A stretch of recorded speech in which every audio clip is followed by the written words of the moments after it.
How about that availability of corporate documents? Here's the fearful one. The homeowner that calls and says, give me all the minutes, or send me the financial report, or give me a list of homeowners' names. Is there another one out there that I missed? That's the main ones, isn't it? They call you, who calls for that? The guy who's angry or upset about something, or at least it seems like they are. And why do they do that? What difference does it make? Well, you know what? To them, it makes a difference. What's really good for you to understand is if you can cooperate and give them what they ask for in a timely manner, they'll quit asking. They'll see that you're not hiding anything, and they'll calm down. Most people I've seen who have been unhappy because they think there's all this secrecy going on, as soon as we convince them there really is no secrecy. The board has open sessions. You're welcome to attend those meetings. You're welcome to make comments at the open forum. And yes, oh, you want to see the minutes? No problem. Here's a set of minutes. You want to see the financial? Here you go. No problem. We have nothing to hide here. We are just caretakers of the community and the association. We're not making all this happen, although we are. We're the caretakers who are help guiding the process. The process kind of moves on its own, doesn't it? The lawn has to get mowed. We have to spend money with the landscaper, and all we're doing is making sure the money gets spent appropriately and in proper amounts and those kinds of things. And if we share that with them, they see that we're doing the best job we possibly can in trying to guide the process. And so being transparent and letting them have what they want is perfectly okay. The legislature wouldn't have forced it on us if we hadn't been so secretive years and years ago. Now, what do you give them? That's the tougher question, because there are some things you simply cannot give them. There's some things that law says is private information. So if you gave them the entire financial report that you get in a board pack that has all the copies of all the checks that were cut for the month, that has all of the MICR codes that show how to get into the bank account, I think we're going a bit far. We probably don't need to give them copies of all the checks and all the bank statements.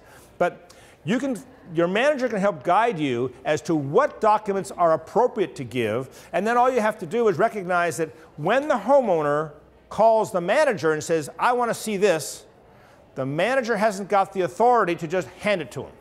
The manager typically is going to have an arrangement with you board members that you're going to approve it.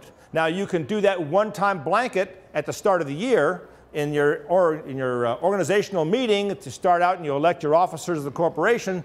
You can say, by the way, manager, if any homeowner calls you and says they want certain documents, here's the documents. We'll authorize you to make the decision and just give them to them, no problem, no questions asked. Or you can say, as they call in asking for them, please call the board, let us know. And somebody on the board needs to be designated by the board as having the authority to grant that permission. And because we only conduct business at board meetings, somewhere at a board meeting, you need to talk about that.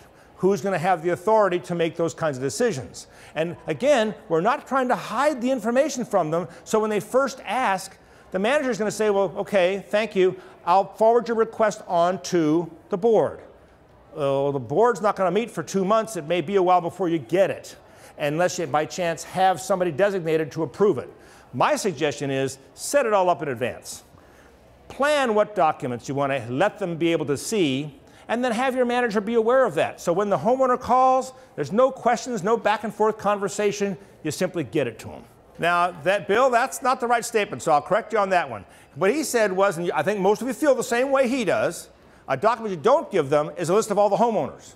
And in fact, that's the one document the Civil Code insists that you give them, is the list of all the homeowners. Phone numbers and addresses? Well, no. A list of all the homeowners. That's a different thing than all the phone numbers and addresses, and here's the deal on that. The Civil Code does say you don't want to pass out email addresses, and I don't think you ought to pass out phone numbers.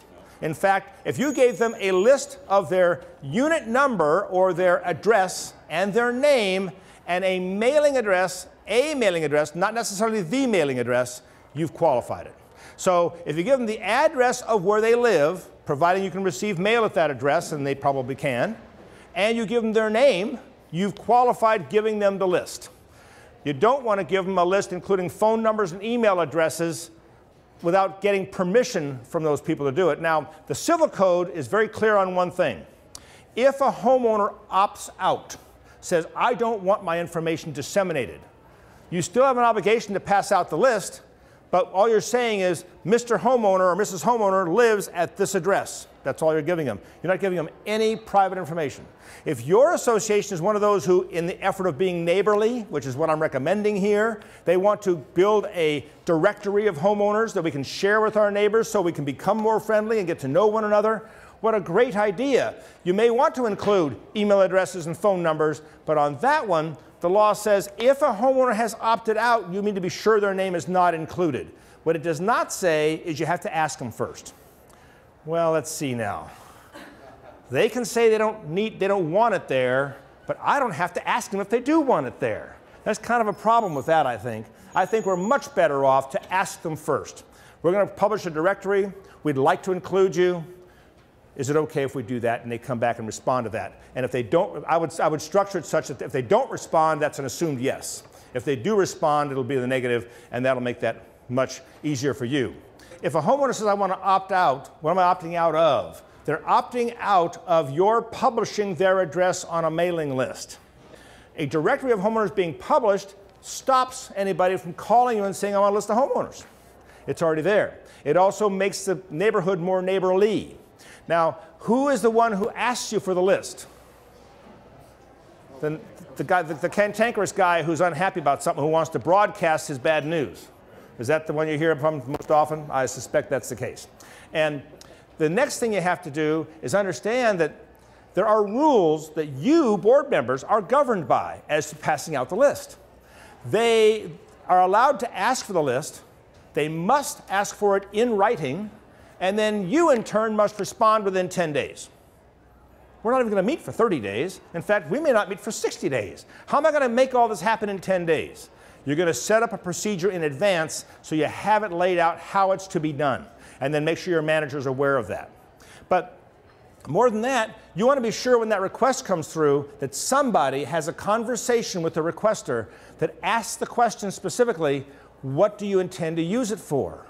And hopefully their answer comes back as, I'd like to write to all the homeowners and express my view on the whatever project, or I want to talk about this board member I want to promote to get on the board, or whatever they want to do. If they come back saying, well, I want to sell my product, I've got this great product I want to offer and I want to sell it to them, that's not an appropriate use for an address list. In fact, specifically, they want them to only use it for a valid business purpose of the association, and that is what that's meant to say is no advertising. So you need to ask them what it's for. And what's sad about that is they're going to feel like now you're invading my privacy. I don't want to tell you what I'm doing it for. But just be gentle with them and say, you know, because of the civil code regulations, we're required to ask that question. And then if they don't have an appropriate answer, help them get the right answer. Explain to them it has to be for a valid business purpose of the association. Is that what your plan is? And then they'll respond. When you finally do give them the address list, they're going to mail something out to you. Have a policy that says you need to put your name on whatever it is you mail out. Well, first off, number one, the management company doesn't set the policy. The association sets policy, so we would certainly help guide it. I'm the kind of guy, if you send me something and there's no signature at the bottom, it goes in the trash. I don't even bother to read it because it's junk mail to me. And I would think you'd want to make your homeowners feel the same way. If you get anonymous mail sent to you and it's not appropriately signed by the board of directors or by somebody's name that you know who lives in the community, throw it away. Don't even bother to read it. You know, that kind of pool talk would be good pool talk to have, pool chat to have, because you don't need to have this errant homeowner who's unhappy about life sending out all this bad news and then not even bothering to sign it. You could have a policy, but they don't have to follow the policy. Just like they don't have to follow the parking policy or the pet policy. They're supposed to, and we'd like to make sure they do, but they may not. So encourage them, if you're going to send something out to the homeowners, please be sure and put your name on it so they know where it came from. If you're going to send out an anonymous mailing, the homeowners are being encouraged not to bother even opening it and reading it.